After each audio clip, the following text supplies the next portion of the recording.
Hey friends, welcome to an episode of Froning and Friends. You get the friends today. So me and Jim had the honor of sitting down with two pretty brilliant young men.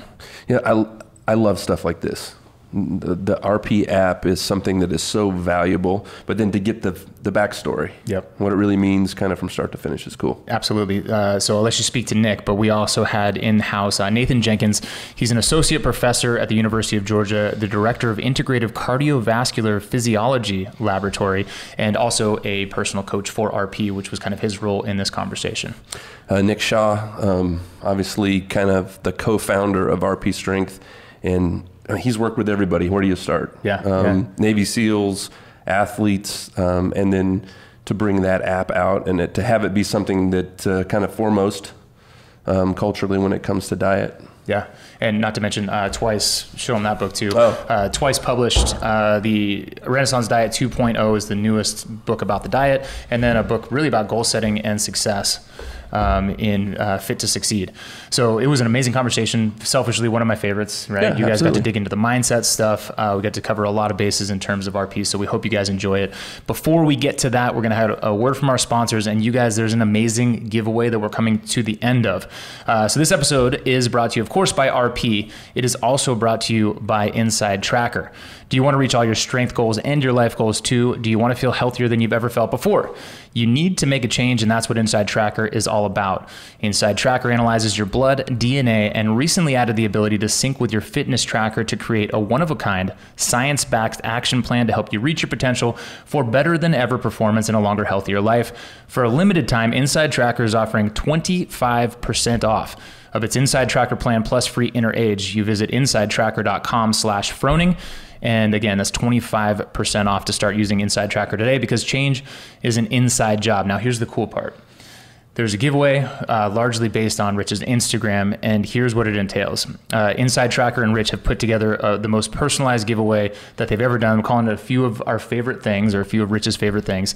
And what you get, 2 custom Froning panels. So Inside Tracker has now created a Froning panel where it's like, what does a CrossFitter need in terms of blood metrics? Okay. So it's, it's got a lipid panel. It even goes into some of the metrics that aren't typically in just your standard blood panel. So for someone who's following GPP or especially competitive athletes, this would be fantastic. Those are both worth $299 each. You get a year of Mayhem athlete programming, some signed CrossFit Mayhem gear, an Airway performance mouthpiece, freeze sleeve, a personal video from Rich thanking you, a Rogue Fitness gift card, and actually what's not on here, there's going to be a one-wheel pint. Is going to be given away. And then also Whoop, our friends at Whoop are going to supply a band and a year free membership. So all of that should just be mind-blowing for you guys. Go to, you can find a link to enter in the show notes or on Instagram through the link in Rich's bio. So go check that out. And any kind of guarantee you're going to look like that? I mean, you can have my guarantee, which is worth absolutely goose egg. But yeah, truly, you guys go, because the giveaway is fantastic. But this conversation, Jim, like I said, just feel pretty blessed to be able to kind of sit here and pick people's brains who have made a large difference in a lot of people's lives. It's cool. The practical side, diet nutrition piece is cool, and then it's cool to hear his heart about what he kind of believes about what he wants to do with the app. Absolutely. We hope you guys enjoy it as much as we do. Here's our conversation with Nick Shaw and Nathan Jenkins from RP Strength. Here we are live. We are podcasting. So we got to sit down and go through that live Q&A up at the barn, but thought it would be awesome to kind of follow that back up. We got Jim now involved in the conversation, so I think you'll have some unique points of view. But there's one thing that I want to start with, and it was an analogy that you gave me over the phone when, because of no one's fault but my own, I was following the RP diet on a weight loss track, and all of a sudden the app is like trying to starve me, and I'm like, this thing's trying to kill me. Why does it hate me so much?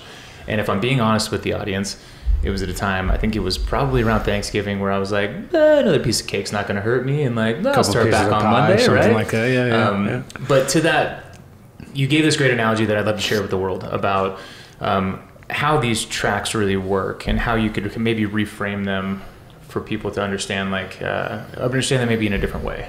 Yeah. And I know we're going to talk a little bit about mindset later, which I think is really important, kind of ties into this, but I think sometimes people get, and rightfully so, like when you first start something, you're really fired up, like you're really inspired, motivated, whatever, to get after it. And that's great for many, many people. But at the same time, you have to be a little bit cautious, because sometimes you can get a little bit too aggressive with the way you set goals. And so what happens for some people, they'll set goals that are a little bit too big, and they don't really realize the amount of work that it's going to take later on. Like even the first week or two, things are still going pretty well.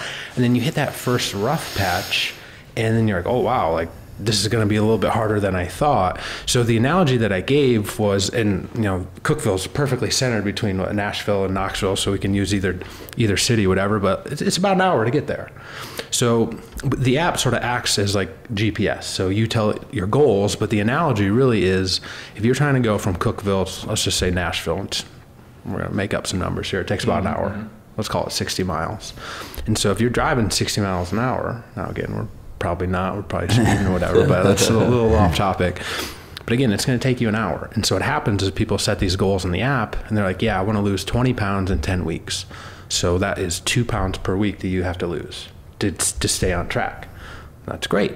But what happens, the analogy is, you stop for gas, and maybe there's like a Krispy Kreme by the gas station, and you get one of those because it's a road trip, and rightfully so. Well, you still said you want to be there in an hour. So now what are your options? Because you stopped and took 10, 15 minutes. You have a couple options. One, you can drive a heck of a lot faster, which that's the app basically saying, hey, you're a little bit now off track. We have to speed things up. We have to reduce your food intake to keep you on the goals that you set originally. So that's one option. The other option is you just extend that timeline, or you just kind of reduce it, and you're like, oh, you know what? I really didn't need to be there in an hour. I can be there in 75 minutes or 90 minutes. And that's the same thing. It's like, instead of, 10 weeks, 20 pounds, we said, 2 pounds a week. You're like, oh, you know what? Nah, I can actually lose 16 pounds or whatever, and I'll be okay. And that way it just gives you a little bit more flexibility. And so one of the things I was thinking about really after we chatted a little bit on Thursday was like, I don't want to diminish that. Like, this is 100% our responsibility at RP to help make that more obvious in the app. But at the same time, and we do, right? Because you have some options in the app. You can kind of choose to say you want to do that, or you can be like, oh, I want to repeat the prior week, or I want to add in some food. So you have all those options. But at the same time, there has to be a little bit of element of personal responsibility when you're setting the goals. And you're still being nice. There has to be a lot of bit of personal responsibility, right? I'm trying to be intentionally nice. Yes, so sweet. I'm trying to be intentionally nice. But again, because when people get so motivated when they start, they overshoot those goals a little bit, and that's what happens.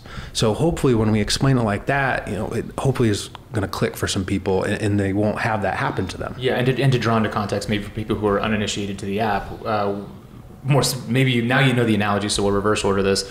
And when you do start a track in RP, it'll first ask you about your body composition. It'll ask you some basic questions about like how you're actually constructed, height, weight, etc. But then it will say exactly what you're saying. It's like, are you trying to lose weight? You're trying to maintain? You're trying to gain weight? And it'll ask you what duration you want to, like, what's the horizon that we're trying to hit here? And you get to choose. And it warns you. If you choose really aggressive goals, it's going to be like, hey, this is really hard. Are you a professional? Are you sure? Like, it literally does that. So again, like, we try to do everything that we can to relay this to folks. Like, if you set really hard goals, we're not kidding when it says it's going to be really hard. So that's sort of this, warning, because if you're a one-on-one coach like Nathan, if someone comes in their questionnaire, has these ridiculous goals, you can be like, hey, why don't we scale that back down a little bit? So like, we're trying to build in some of those elements, but again, it ultimately circles back to that personal responsibility.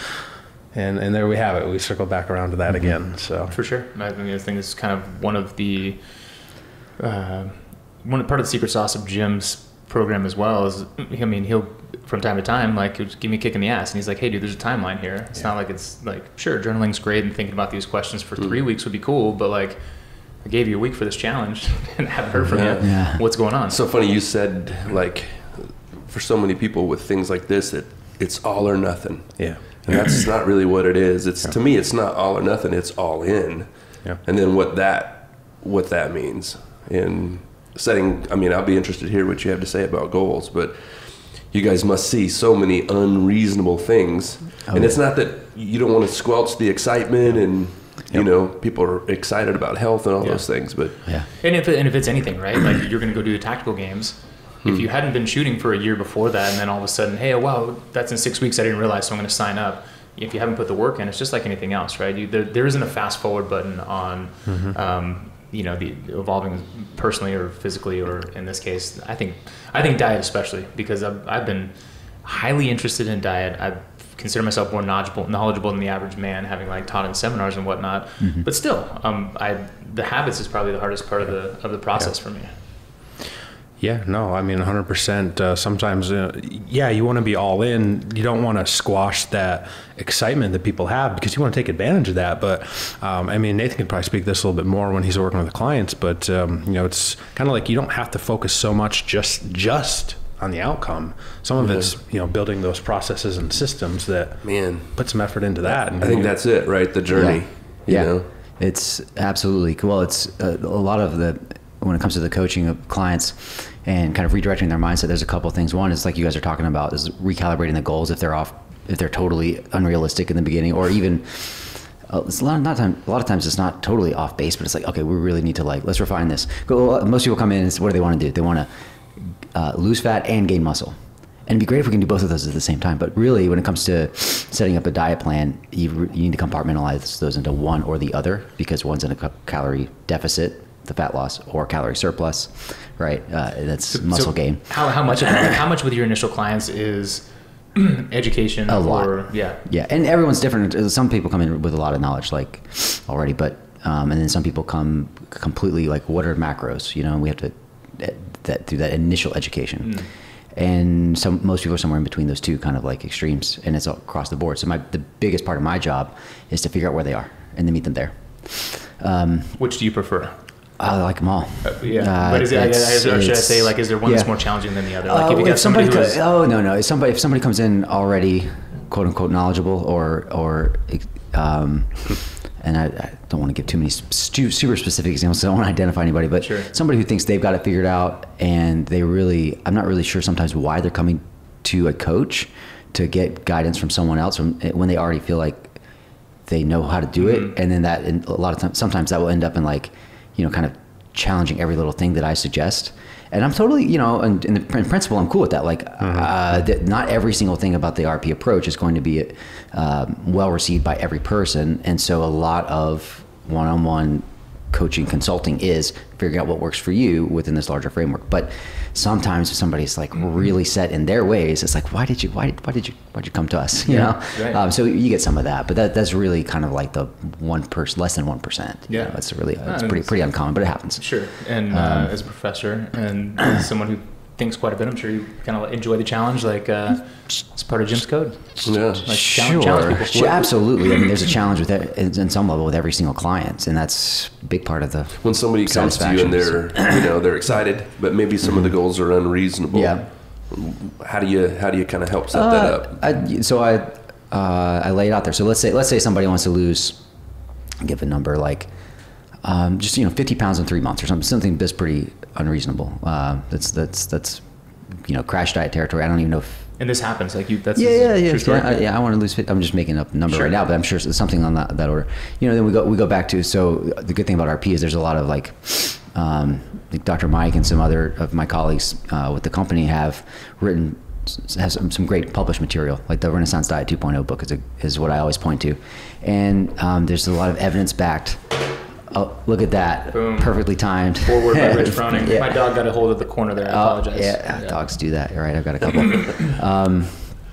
And in that's something that I can point to is like, to point the client to for further information if they want, but I explained it in terms that they can understand, hey, look, we have some really evidence-backed guidelines on what's a reasonable amount of weight to lose. So in general, for most people, it's about 10% of your initial body weight. Yeah. So that's, and that is a 3-month cut. For a 3-month cut, exactly.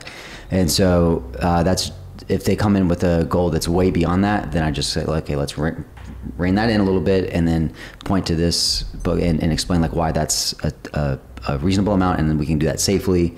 And then there's also like a certain pace that we go to. And it's like, I don't go like about, it depends on the individual, but a couple pounds a week is usually what we're looking for as far as the timeline. And if somebody gets frustrated, a lot of times what happens, people get frustrated that that's not fast enough for them.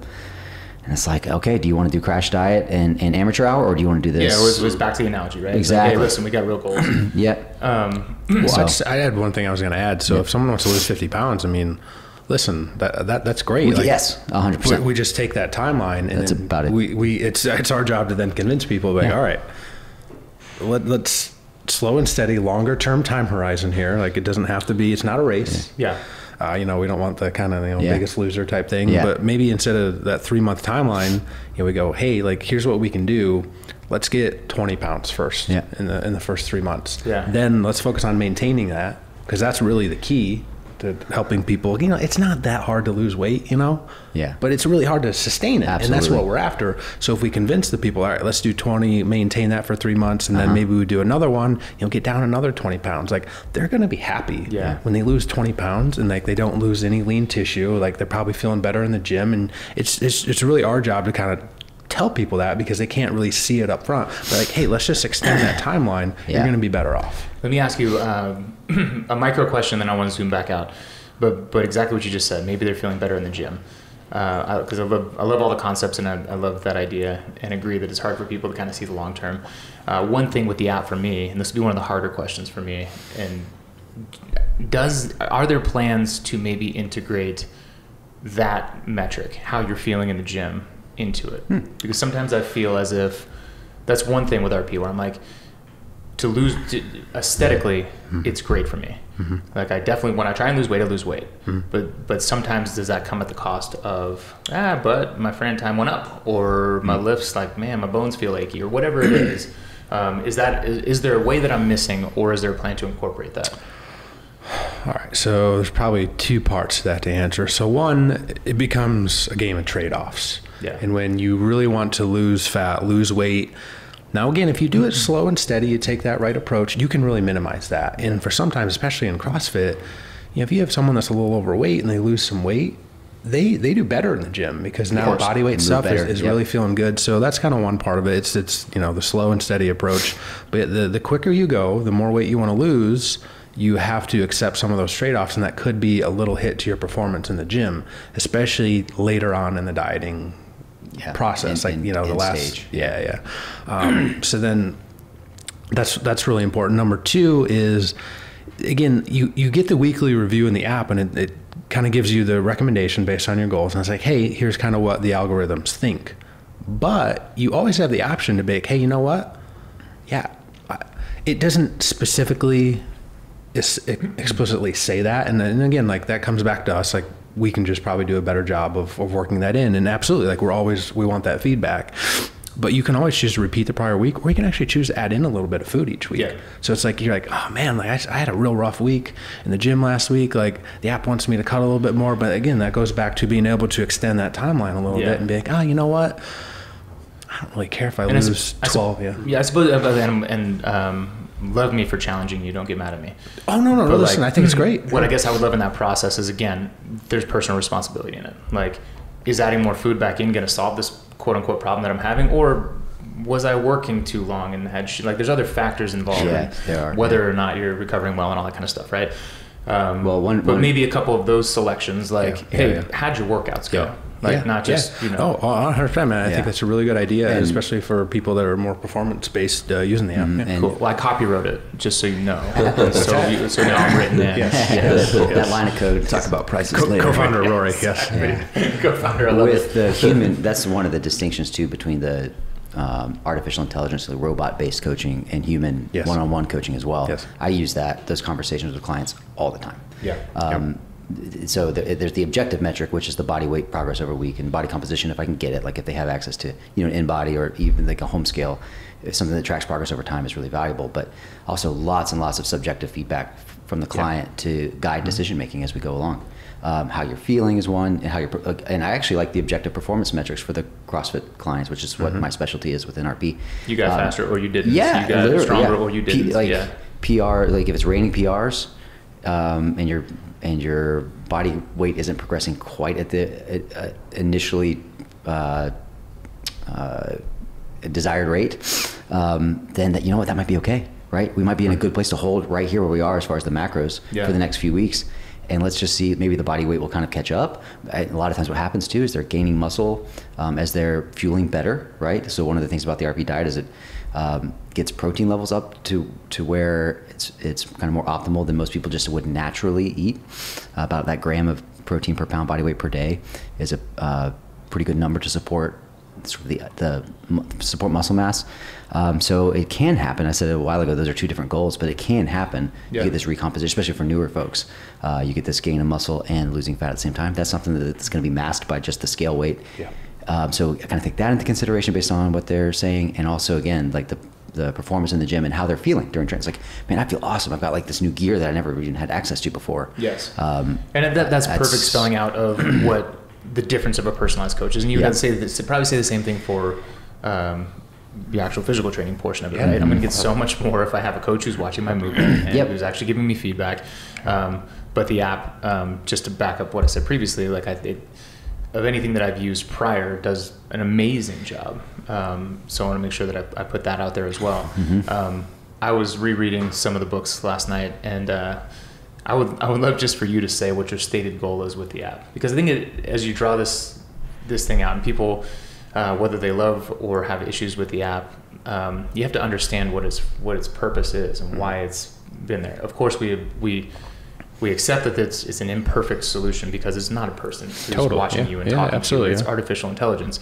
But I think that your goal, and if you don't say what I want you to say, I'm going to direct back to one of the things you'd written. But I would love to hear the why behind it. Yeah, I mean, so I think we talked a little bit about this on Thursday, but you know, it's not in the cards for everyone. I would love for everyone to have a one-on-one coach. Right. That would be great, right? Because it's the best thing that you can do. It's just not in the cards for everyone. Right. So, but because again, it's mostly a price thing, right? It's a couple $100 a month. And that's not in the cards for everyone, unfortunately. So what we have is, again, it comes back a little bit to trade-offs, but now we have this really, really great tool, the app, that's $14.99 a month, or $9.99 a month if you use the Froning code. I'm just saying that's under $10 a month. That's it's $120 a year. So the scalability now goes up exponentially. It just allows more people to have access to this great tool. So I think what you were hinting at, and that took me a second. I mean, we just want to help as many people as we can. At the end of the day, that's what we want to do. So with one-on-one coaching, we would be limited in that. Like, that's why we created the templates originally back in 2015. That's why it's evolved into the app. I would personally love where we're helping millions of people. I had read that you wrote that, and it made me think of Jim too. Like through the process of Mindset, we've become close friends as well. And it's like, I think that probably everybody in this room, anybody who's a coach or drawn to that naturally, has the desire to like help people and impact. But to think that you realistically, because now I'll ask you to kind of talk and humble brag about the app, like how many it has reached, but to be able to reach even just 1 million people and have a positive effect on people's lives, is like life well lived. Wow. It's amazing. Yeah, I mean, I think we could probably comfortably say, like, again, like we go back to probably 2015 since we created the original like OG Excel diet templates, like, a couple 100,000 people we've probably helped. Like that's really, really cool. So I think someday we'll be able to make that claim that we've been able to help millions of people, which like that's what happens. I mean, what really matters, being able to help people, whether, again, like fitness, I'm preaching to the choir here, but fitness does so much more. You get that fitness, it literally improves all parts of your life. So if you can do that, the difference you can make it's really, really cool. Yeah. And ultimately, in many ways, comes back to what you're putting into your body too. Yeah, absolutely. I don't know what you do with this information, but I thought it was really cool. But Kelly Norwood is an old friend of mine through media stuff at the CrossFit Games, but she was here yesterday. She's a civilian, but she works with the Army Warrior Fitness team on the business side of things. And, Rich walked by, Tasia walked in, and then here comes Nick Shaw, and she's like, oh my God, total fangirl, And I know you guys had a quick discussion. She's like, crazy. I follow his wife's recipes. I've read all the books from back in the template days. So if you're anything like me, like when people are like, oh dude, you coached my level 1, or hey, I used to be a client back in the day, and you really kind of like maybe enjoy fitness again, I would take that over just about that's huge. anything else in the world. Dude, yeah, totally. I mean, it never gets old hearing from people. They're like, hey, you know, I lost like 20 pounds. Like I can do all this different stuff. I mean, Nathan was actually telling me about one of his clients that, I mean, the guy's lost like what, 60, 80 pounds. And Jim. Fundamentally changed his life. Yeah. It's crazy. You can't get better than that. Different Jim. Yeah. I love the scalability in everything that I'm doing. I'm trying to meet somebody where they're at. Help them accept their individual responsibility, and we touched on that just a little bit. Hey man, you got to make a choice here. This is just an app, and it's just a coach that's in front of you. But then there's something for everybody. I can connect to you in some way that will help you get better and come forward. I mean, it comes down to choices and some of those trade-offs, and you just have to remember it's a tool. So if you program it to, you know, want to go crazy hard, like it's machine learning. It doesn't have that human capability. Like that's just one of the downsides to it. So again, it goes back to, you know, it may not be for everyone. Again, I wish everyone could do one-on-one coaching, but it's just not feasible for everyone. But if you know that going in, and you're just like, all right, well, I'm just going to scale back the goals a little bit, like, you're going to do really well with the app. Like I'm incredibly confident of that. I've had the experience of one-on-one coaching and doing that. And for me, it was really accountability. What I needed was accountability. I was capable of really understanding the numbers and doing that piece. The app is perfect for that because it's right there. It gives you immediate feedback. I didn't have to email, didn't have to be on the phone. I didn't really need that. But the app's perfect for me because it's just that quick feedback every day right in my face. Absolutely. And I have to say, I think that actually is a goal a lot of times actually I would say all the time for me is when I get a one-on-one client, I don't want, from day one, I'm thinking about a couple things. One is the individual responsibility aspect, try to program, and also the accountability. But ultimately, it's actually the coaching them towards independence eventually. And the way I do that, this is my favorite part actually of the gig, is let's say somebody signs up for a 3-month thing. They're fixated on this 3-month, this 90-day window. Like I want to lose this amount of weight, start here, end here, and I want to shift that thinking. It's like, okay, the 3 months is good, and that's when I always get this mixed up, but like I'm on their payroll, right? And that's important. However, I would like for them to think, let's double that. Where do you want to be in 6 months? And then double that. Where do you want to be in a year? Where do you want to be in 2, 5? You know, actually, really, where do you want to be in 10 years as far as your health and fitness? And what we're going to do in these 3 months is going to lay the foundation for that. And then if we can really accomplish even like 80% of that mindset shift, because that's really hard to break when it's like, I need to lose these 15 pounds, I need it tomorrow, you know, or yesterday. That's really where a lot of people come to us, and sometimes in a bit of a state of desperation, honestly, they're like, I really got to figure something out. We really want to help them with that, but really it's that long-term thinking. And that accomplishes a lot of the stuff that we're talking about. Can we shift gears and talk about that? Of course. Because I think that's like everything, right? Is that long-term that's thinking. Like the important piece to me. Because the apps, that's the X's and O's, the tool. And so this idea of creating a vision, helping somebody really understand, wow, this is how it actually fits in your life. Talk about that. That's big to me. That's what I like. I just get a lot of satisfaction working with people on every day. And it's not easy. I mean, and it doesn't resonate with everybody, but when it does, it's like, oh, okay. So the approach to the RP approach with the, you know, getting your 4 to 6 meals a day, and mostly a lot of times, and I think Roy, you said like you can eat the same thing almost every day, or maybe that was Rich. It was Rich, but I'm the same. I'm largely like, it doesn't have to be exciting for me. Like just kind of keep it simple, and you know, focus on fueling your body, but also enjoying life to, you know, when things come up like trips or weddings or whatever it is, kind of get this overall approach to nutrition that, and I'd really believe the CrossFit teaching that nutrition is the foundation of your fitness.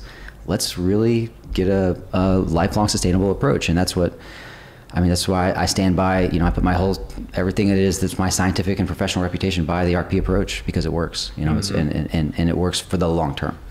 Will you talk just a little bit about, because in the book you talked about goals, and I mean, it's this whole idea of being healthy. I mean, try to be happy, try to be successful, try to do what you dream to do without health, and you're in trouble, you know? I mean, kind of talk about what that means and what you think that looks like. And not to be too talk showy, but this is Nick's most recent book, Fit for Success, is what Jim's talking about. The next time I'm going to write a book, and I'll have to come back and I mean, but it is for me again, like just the same as Jim puts things into, I don't know, things that I know, like Forrest Gump, he has a way of saying things that I understand them. I think this book is really, it does a great job of contextualizing stuff. Right? I'm going to be honest and say I don't read a lot of books, not from an egotistical perspective, but I always try to keep my thoughts. Yeah. But the book is it's straightforward and it's simple. The things that you say are simple. And I don't mean that in a negative way. Is important. And this idea of how health and what you're doing fits inside it. I just was happy that you'd actually thought about this stuff and you weren't just peddling an app. You know what I mean? That you really do have thought about mindset and how to make this work, and talk a little bit about that. Yeah, I mean, this goes back to like one of the first times I was up here with a Train with Rich weekend, and you were giving a talk, and I was, I wasn't like up there with all the people, and I was kind of just hanging out in the background and listening, and it really kind of started to, get me thinking about how mindset really ties into everything, and kind of just like your bigger purpose and how it all relates. And it's kind of one of those things that just it cemented these, like some of these ideas, and I really started thinking about it a lot more.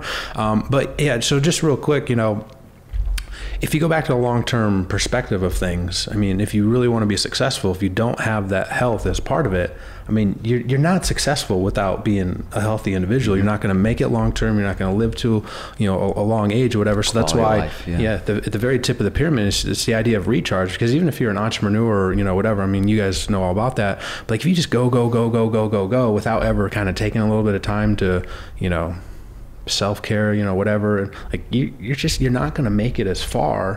And it kind of took me a while because, man, early on in RP days, like I was doing everything customer service. Like I had to recruit my wife in to help, like that, which is like this huge benefit for RP. And we were getting to the point where we were really close to burning out, like 2015, 2016, because then we were just like every single day, like we wouldn't go to sleep until like every single email was answered, like for literally more than a year. And it's just like, it wears on you. And then eventually, I mean, 'cause again, it's just I was too dumb to be like, dude, we just need to hire in people to help with this. And then like, we actually get a little bit of our life back. Cause dude, at the time we had two small kids too. Yeah. They were like, 4 and 5 and like 2 and 3. And it's just, it was wild there for a while, but it's just one of those things you kind of just have to learn. And then once you look back, you're like, duh. Yeah. But I don't know that without walking through that fire, you could have done it. You know what I'm saying? Out, yeah. And I loved how vulnerable you were in the book. I shared my story with you, that I'm a cancer survivor, and you start with Lori's kind of diagnosis of breast cancer, and she even has a little kind of blip in there about how basically focusing on what you had been studying for a long time, it all kind of came to a head when it's like, yes, if I want to be successful in the boardroom, or yes, if I want to be successful in the gym, I have to be goal-based, but also if I just want to be successful in life, or if I face something as scary as cancer, mindset is, it's everything. Yeah, I mean, it really is. Actually, I mean, she works a lot in the CrossFit space, but Z at Barbells for Boobs was like one of the first people to reach out. I mean, obviously she knows all about this. Her life's dedicated to this. And she told me early on, she told me, 2 things. She's like, 1, focus on the things that you can control. Like, I mean, you can't change that you were diagnosed with cancer. I mean, unfortunately, you can't really go back in time and fix any of that. And then 2, she's just like, you got to keep a positive mindset. And like in my head, I kind of had this like rough idea of the pyramid that's in the book. And I'm like, well, geez, that's 2 of the 7 things. So it's just, everything ties in. And when you look at it, I think in that perspective, bad things are going to happen. You can't really control that, but what can you now control? Like focus on the things you can. And usually just those little steps in the right direction give people a lot of hope, because they're like, wow, like things that I do actually matter. I'm going to start focusing on these. You get that little bit of control, those good feelings back in, and now you're a lot more hopeful and optimistic for the future. Yeah. Will you explain the pyramid just a little bit? And kind of talk about that? Sure. So pretty much everything we do. I'm going to try and give a visual. So like, give it all away. Make them buy it. But. No, it's like, you can get a copy on Kindle for like $2.99. Like, you can really do that or whatever. Yeah. Right. But anyway, so like all of our books, so in the RP Diet 2.0, we have a pyramid, and we have a recovery book. There's a pyramid. It's like basically the priorities, like what's the most important. Those things are at the bottom. Yeah. And just kind of one day, I was like, man, I should do one of like, the things that really make people successful, whether it's fitness, whether it's business, whether it's overcoming adversity. Like that was a cool thing. It really, kind of tied everything together, working with top athletes and, reading a bunch of books and, a little bit of personal insight, after our 2020 year. But it really just kind of shapes, well, what are things that really tend to matter the most? So, work ethic. So at the end of the day, you can have all the ideas in the world, but unless you actually implement them and take some steps towards those, I mean, nothing's really going to happen. Yeah. And then after that, the internal locus of control. So again, that's just basically focusing on the things that you can control. So external locus of control is more things are happening to you. You don't have any say over them. Usually that doesn't lead to good outcomes. Above that, you have positive mindset. So, hopeful, hope, optimism. Those are generally better traits to have. After that, discipline. Which when I think of discipline, I tend to think of like delayed gratification, and it goes back perfectly to the longer term time horizon. Because if you can kind of put off that immediate gratification, which is really hard, it's a hard thing to overcome. Yeah. But if you have that longer term time horizon, generally you're going to be more successful. And then after that, I mean, this probably ties in perfectly. And you can make the argument, this might be the most important one, but like your purpose, like why are you doing what you're doing?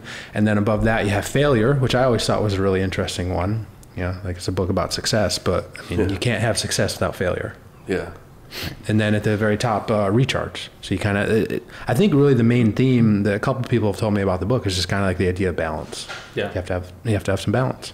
But I like it from both the nutritional and the lifestyle standpoint, where it's like the pyramid could also be like, you could flip it on its side and be like, do this, then that, do this, then that. Like get this stuff in order. And even with mindset, if I'm being honest, it's like, there's some stuff initially like that you got to get under control before you can ever get to values, right? Like it's the end of the book or the end of the process where you're like, here's my code, right? Yeah. You don't start with the code because you got to get to it, right? Yeah, I love the analogy of just lifting a barbell. What's the most important thing when you step to the barbell? It's your feet. And everything after that doesn't really matter in the end. Well, let's put it this way.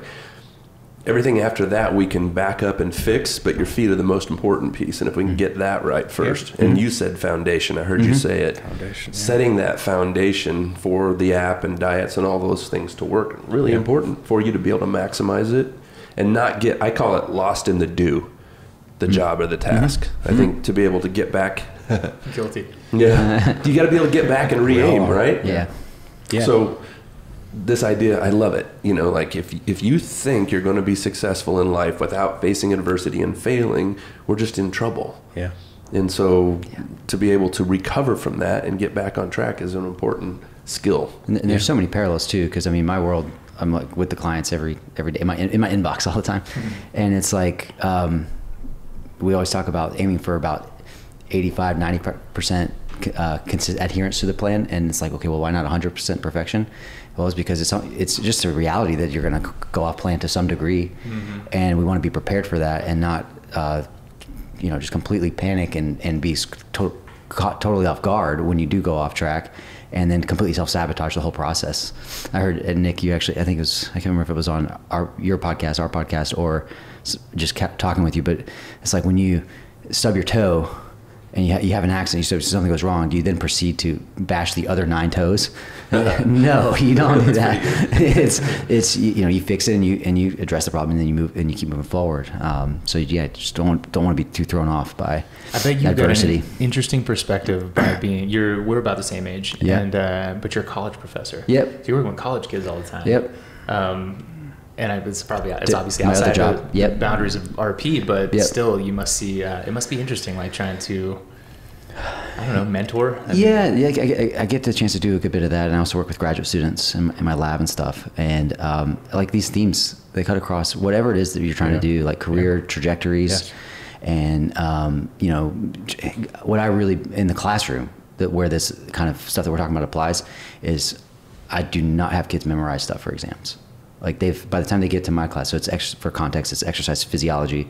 They're third year juniors, and they've had their anatomy and physiology and all those prereqs, and they're now in our exercise science major, and they're taking their core classes that they're super excited about. By that point, they're professional memorizers. They can like all the the periodic table and the chemistry and all this. And to me, that's the kind of the, maybe it's foundational in some sense, but it's the lowest level of learning. It's a buy-in, yeah. Yeah, it's like, can you talk your way out of a paper bag and have a conversation with me about, metabolism or whatever the topic is. I don't have the metabolic pathways like we talk about, I teach that stuff from the textbook standpoint as well. And they're not memorizing all the 12 steps for the 10th time because they did it in high school biology, and then they did it again in college biology, and they've done it for all these classes. I don't care about that. But can we actually apply that to the context of a human exercise in a big picture sense, and talk about, okay, which metabolic pathway you're using under different circumstances and that stuff. And that blows they can't do it. At first, they literally, they freak out on me because they just want to brute force memorize their way through it. Mm-hmm. And I'm sorry, I'm not interested. We're not doing that. Yeah. Let's have a conversation. So that's what the higher level here is, practical. Getting practical and thinking long term. That's what's going to be most efficacious for them, is to be able to converse and apply knowledge, as opposed to just memorizing stuff all the time. No, I love it. So development. Yeah. Sure. Yeah. You have 2 kids. Yes. How old are they? 9 and 7. You didn't say that with confidence. I was like, I'm pretty sure. Yes. 2 that I. Do you introduce them to these kind of concepts? Like, I'm always telling Jim, I'm like, dude, at almost 40 years old, like, I wish I had, same as everything. I wish I had CrossFit earlier. Sure wish I had this mindset course when I was a kid. Like, but do you introduce them to the concepts? Yes. I was just talking this week with someone about this idea. It's just like, man, parenting's really hard. It's, here I am, and I'm in my 30s, but I'm just now learning some of this stuff, and I'm thinking in my head, I'm like, man, if I would have known this when I was, such an early age, like, how much better would it have been? And then, I try instilling it in my kids, and it's like, I don't know, I can't even think of a good example, but sometimes they'll get frustrated if they make a mistake, and I'm like, listen, that's going to happen. Like, I'm certainly not perfect. Mm-hmm. Mom's not perfect. Right. Like, it's okay if you mess up. And I'm just like, man, when I was 9 or 10, like, I didn't, that's in one ear, out the other. So yeah, it's something that, I don't know, I'm always kind of thinking about, but I'm like, my wife's always just like, just ease off them a little bit. Like, just ease off. I'm like, yes, I know that. But it's so hard because, and it's funny too, and maybe just paste the pyramid on the wall, like behind Fortnite. They see it every once in a while. Well, so when we were doing all the homeschool stuff, I bought like a little poster that was all about, like growth mindset versus fixed mindset, and kind of had that setting there. But this is one thing that I was telling Nathan about. And like with RP, we have like all these fantastically smart, gifted people. Like, they're all way smarter than I am, of course. It's like, I'm very good at kind of giving that autonomy to them and not micromanaging. And then like, I catch myself thinking about that when it comes to parenting. I'm like, I know that I need to do that with my kids, but it's so hard because I'm like, well, they're young, like, they don't know all this stuff. And I'm like, it's this balance. I have a real hard time with that, because I want to, I literally know what is best for you. Like, please do this. But I can't do that. I know that I can't do that because it's going to backfire. So it's so funny because you guys are saying the same thing. The theme is the same. You're talking about your students. Mm-hmm. So I'm a little bit further than all of you guys in parenting. Just I'm older.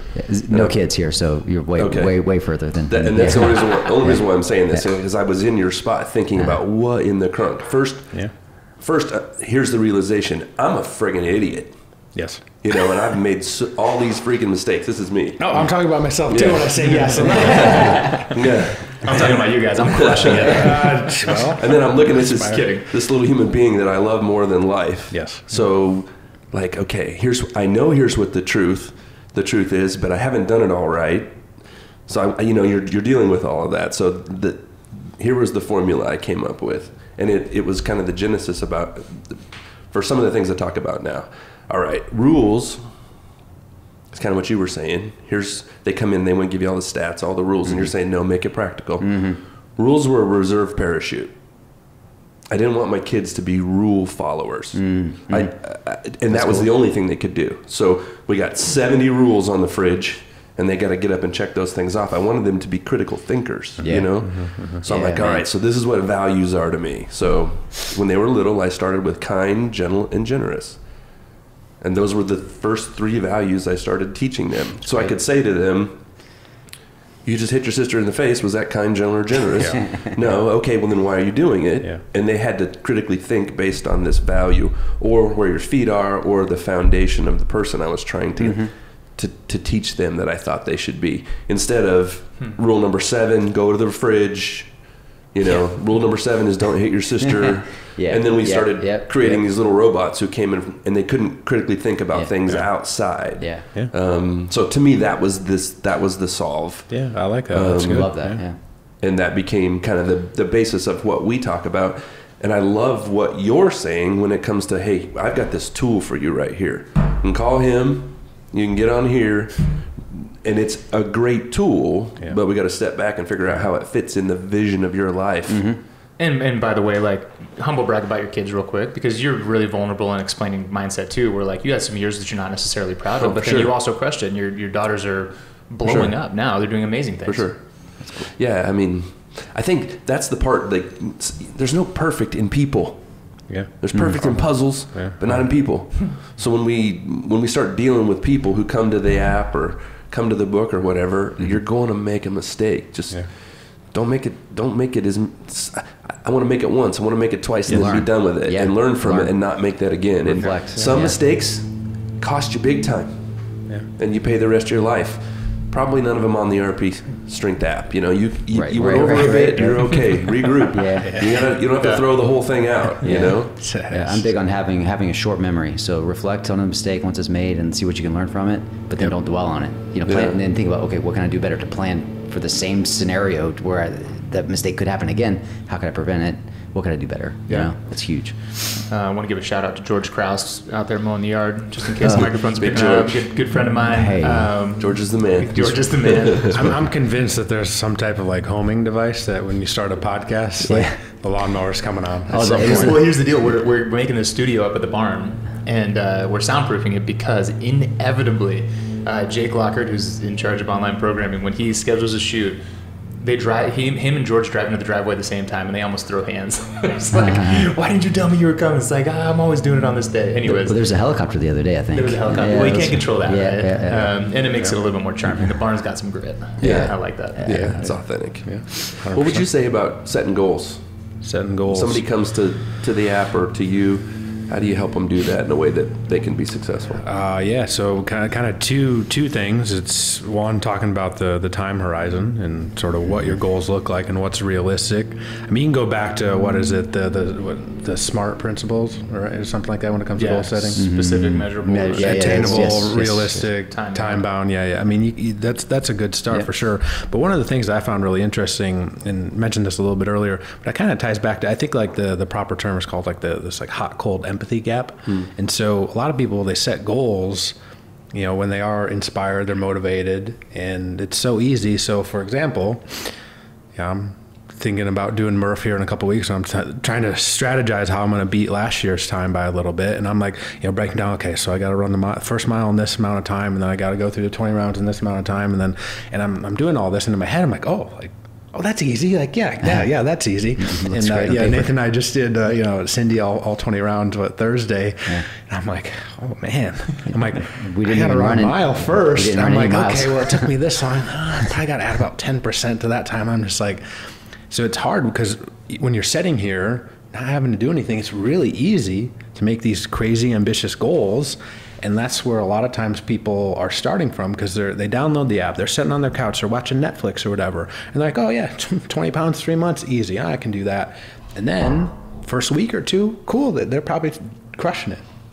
You get to week 3, they hit that first like stumbling block, whatever reason, they're traveling or something happens, and they're like, oh, holy crap, like this is going to be a lot harder than I think. So really, I think it's for us trying to kind of catch people before that and just kind of reinforcing these ideas that it's okay to go slow and steady. Like, it's not a race. You don't have to go as fast as possible, because usually the faster you lose weight, the faster it's going to come back on. Right. So if you can, again, like that's why the app tries to warn you. But again, like, you have an app, like how much do people read every single thing? Actually, real funny. So our app guys, and Roy, I got to show you this video after, but they sent a video of like basically developers watching someone like trying to use the app that they had designed. And it was like one of those little shape things that, like kids would be using.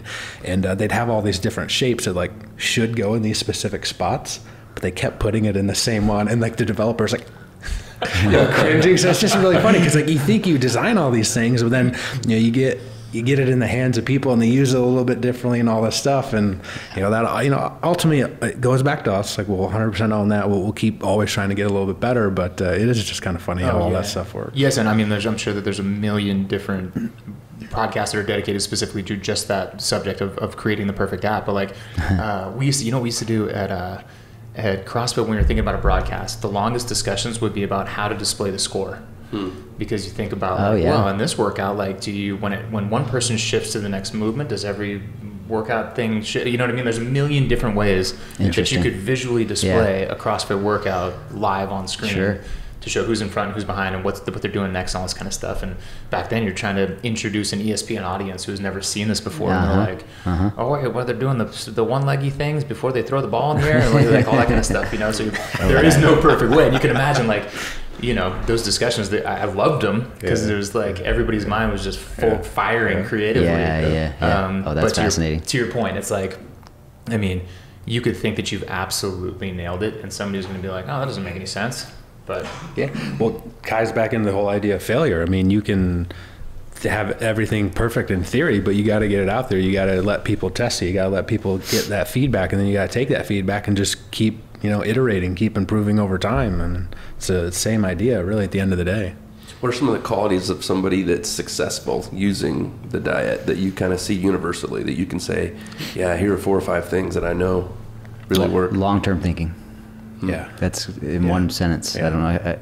The other 4 or 5 would kind of flow from that, I think. But for me, it's all about that long-term goal setting and planning, and like, where do you want to be in a year, 5 years, whatever. I think for me, that's 100% the defining principle. I like that. Long-term over short-term thinking. Well, so we had Nathan and I had a conversation on the RP podcast recently about like what makes a good client, and one of the first things was, because I remember back in the day when I used to coach people, you get some people they would ask like 5 or 10 questions like right off the bat, because they want to understand like why, how, and then they want that, and then they're just ready to go execute after that.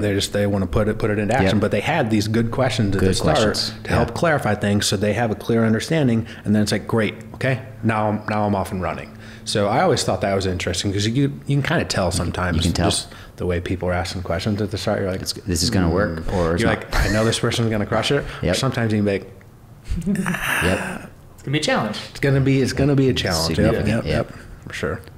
Yeah, that's really good. I think, like, I love what you say, long-term. Long-term. I love to use the word of vision. And that's been overused. It's so hard to find the right word sometimes, you know? Totally. But at the beginning, can you tell me a little bit about, I could use the word why. I hate using that word too, but let's talk a little bit about purpose. Let's talk a little bit about goals, you know?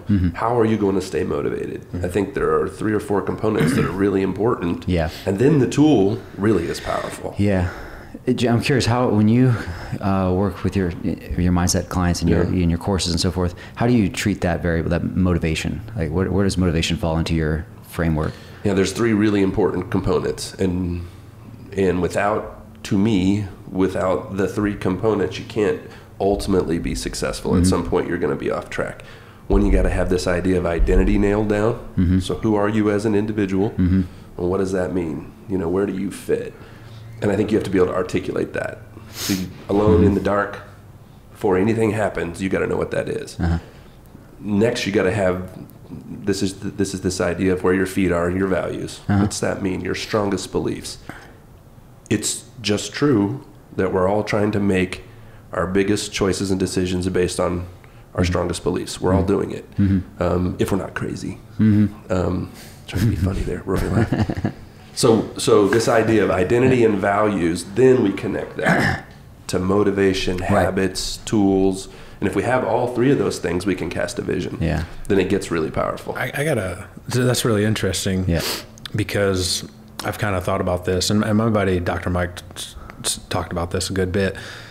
When you first start, for someone that's not really maybe into fitness, let's just use fitness as an example, usually is the case that they'll start with inspiration, motivation, and then they kind of just have to have some discipline to just keep doing it. But after a while, they kind of build these habits. And what's interesting to me is that usually when you know someone's like they're good for the long term, it becomes part of their identity. They're like, I'm the type of person that works out. And then, dude, if you have that, I mean, you're good. Because think about what you said earlier. It's crazy because either we learn to control our emotions, to discipline them, and get good at that because we're humans. Yes. So it's a skill. We do that. It becomes a skill set that and then we learn to use momentum. Yeah. So now we control momentum instead of the other way around. So if we establish identity and a foundation first, then the opportunity for success is way higher. Instead of, ooh, I made some great habits. I've done all these things right here. I'm motivated. Well, what happens when you're not motivated? Yeah, that's and what happens when COVID hits? Yeah. And what happens when somebody in your family gets cancer? And I'm not trying to be bad here. I'm just saying life. Life throws us opportunity and success, or opportunity and adversity is what I'm saying. And we can be prepared for those if we've done some work instead of it being the other way around. And ultimately, I think the answer to a lot of this too is that you can't want it more for someone than they want it for themselves. Like they have to be in the right place to meet it, right? Yeah. Whether it's fitness, as you're trying to coach somebody, like, God, how many times have I just wanted it for a client and they stop showing up, or it's too hard, whatever the excuses were, right? Or I've done it myself with diet a million times. We're just like, well, I'm just not in the right place. I met Jim at a perfect time in my life, you know, like I was bulletproof and no questions and happy, optimistic, whatever, you know, and then, you know, you get later in life or whatever, you get a little more retrospective, you got kids, and it's like, I'd like to have this a little bit more figured out, but you can't want it more for someone else than they want it for themselves. And Ethan, is it Supple or Supple? Supple, I believe. Have you seen this? He was in the most recent Rogan. You'll recognize him as like the fat guy actor. Oh, I saw that. And he just turned it around 100%, and he gave a lot of credit to RP. Yeah. And he's like a perfect example. I think that he discusses that, you know, he was, for the longest time, he was telling himself, I'm the fat guy. And other people were telling him. Identity. Yep. They were role casting this thing, you know. Yeah. And he flipped it around. It's crazy that the app, you know, and the diet is arguably one of the best tools out there, period. Thank you. Arguably. And if you get somebody who approaches it with being able to set the goals correctly and the mindset, they're going to be super successful. It's going to happen. And it's going to work. This is a tool you really can use. Yeah. If you'll come with some individual responsibility and got some goals that are manageable. I mean, that's why I think it's great having these conversations, because we spend a lot of time on the RP podcast talking about these things. Because if we can help get this stuff out there to people, you know, kind of before they get too far down the road, like they're going to be much better off. Because again, we've just seen it a lot that, you know, people get a little bit too aggressive with stuff, and then it just becomes, well, what happens, right? When you fail and you get a little discouraged, and it's really easy to kind of fall back off track, because again, it's an app, it's a tool. It's not going to be there to, you know, it'll give you notifications and stuff, and it'll remind you, hey, where you at? But you know, again, it's like, it's not that like was a non-specific reference. The app the other day was literally like, hey, playa, you haven't opened me in a month. What's going on? But you know, with like a human coach, they can kind of just ping you every week, be like, hey, I'm just checking in. I'm just seeing how you're doing. Like, let me know if I can do anything for you. It's, you know, but the app, it's a tool. Yes, it is. It's a tool. In the culture we live in right now, it is what it is. And I think sometimes, especially in the Western culture, we expect too much from social media and some of our tools and some of those things. We expect too much. We don't do, and I'm guilty, 100%. I'm not saying I got this figured out. I think we all are. Holy smokes, from you know, this idea of individually being responsible and doing the things that I need to do, and then approaching the tool the right way and having it work. It's definitely not the app's fault. If somebody fails, I'm just telling you, it's not going to be the app's fault. Sure. We can go back and look, and I'm not trying to be mean. I'm just saying. Well, no, it's true. And part of like what I'm really excited about, sorry to step on you, but for the partnership with Rich and both Haley now as well, and Mayhem, is that we love to do a better job of telling these stories ourselves, you know, so that people can get more accessible, hear this information. I saw, I can't tell you how many YouTube comments or personal people who have reached out to me just since we did that live. And your analogy, or your difference of spelling out, hey, this is not a tracker, this is a planner. People are like, oh, that changed my use of the app completely. Well, so I mean, I literally got on our Slack channel at RP and was kind of telling our, you know, engineers and, you know, designers and stuff, I'm like, hey, like, I think this really resonated. I'm just like, how can we maybe make this a bit more clear in the app? Because again, like, going back to what you had said, you know, social media and, you know, whatever people use and stuff like MyFitnessPal, you just kind of come in with these, I don't want to call them misconceptions, but you just come in. It's like an assumption. With assumptions. And you're like, oh, well, you know, I've used a billion other food trackers out there. And so just you come in with that mindset. And it's like, if you can just kind of make that shift, and sometimes people get it, and those are the ones that just crush it. But the people that can't make that mindset, they get a little frustrated because they'll go eat whatever they want. You know, we had some good meals the last couple of nights. Like, I'm not tracking that backwards in the app. I'm just clicking, yep, I'm over macros. Like, I'm not touching that because, you know, you got a, whatever, 20-ounce steak and something like it's not fitting in the tracker. So boom, just over macros. That's it. I'm not trying to use it reactively. I'm trying to be proactive with it. Ooh, I like that. Yeah, and actually that was being proactive. Yeah, that was huge feedback that you gave to me not long ago. Like, I told you I use those prepackaged trifecta meals, and sometimes they're bang on for the protein and the carbs, but the fat's off by 10 grams, and you're like, dude, like, you know, that's why it says roughly at macros, not exactly at macros, right? Yeah. Consistency is more important than perfection, what Nathan had said earlier. So if people can recognize that, you can get really in trouble trying to be 100% with things all the time. But if you're okay with being 85, 90% for the long run, you're going to be a lot better off. Yeah. And then how long until, like, I look like Rich? 3 months. 3 months. Across the board. That's so you heard it. Yeah. Guaranteed. Yeah. We could talk for hours, but it's been over an hour. So we're going to wrap this up. Where, Nathan, can people find you? The easiest, I'm on Instagram, Gains by Dr. J with a Z.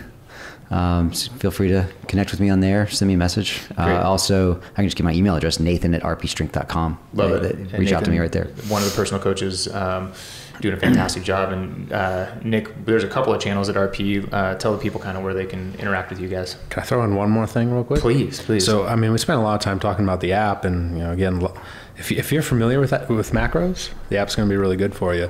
If you're listening to this and you're just like, I don't even know what macros are, guys, start with our simple diet templates or one-on-one coaching. Now, again, I would recommend everyone starts with one-on-one coaching, but again, it's just not on the cards for everyone. Simple diet templates, they're designed for people that don't really know much about macros. So again, I just want to help make that distinction, because again, this is just catching people before they get too far down the road. And if you start with a simpler approach, right, you're probably going to be better off. So I just want to make that little caveat, and I'm almost certain you can use Tie them together. Where can they find them? Where can I find a simple diet template? rpstrength.com. It's Perfect. as easy as that. I'm almost 100% certain you can use the Froning code on that as well. The code is Froning, and then, but give us all the Instagram channels as well. RP Strength, that's where most people know about us. If you do want a little, motivation, inspiration, RP_transformations. We've got just, a ton of cool client stories that people love to share all the time. It's really great. Myself personally, at nick.shaw.rp. And then, of course, all the books can be found on Amazon or on the website as well. Yep. Highly recommend them. Great reads. Yes, and as Jim said, it's just really well done in terms of taking this kind of a big concept and boiling it down in a way that people can chew on. Thank you so much. As always, you can find Jim at Jimmy_Hensel. Be careful when you go there. On the you never know what you're going to get. That's right. Jim is intentionally dangerous, right? That's it. We're working on it. Love it. Hey, thanks, guys. I can't wait to do this again. And it's been great having you guys down here. It's been way too long. Thanks for having us. Yeah, I was just going to say, man, it's always a pleasure to come up here. Everyone's just super nice, super cool. We really do appreciate it. You guys are great. Cool. Thank you, guys. And that's a wrap.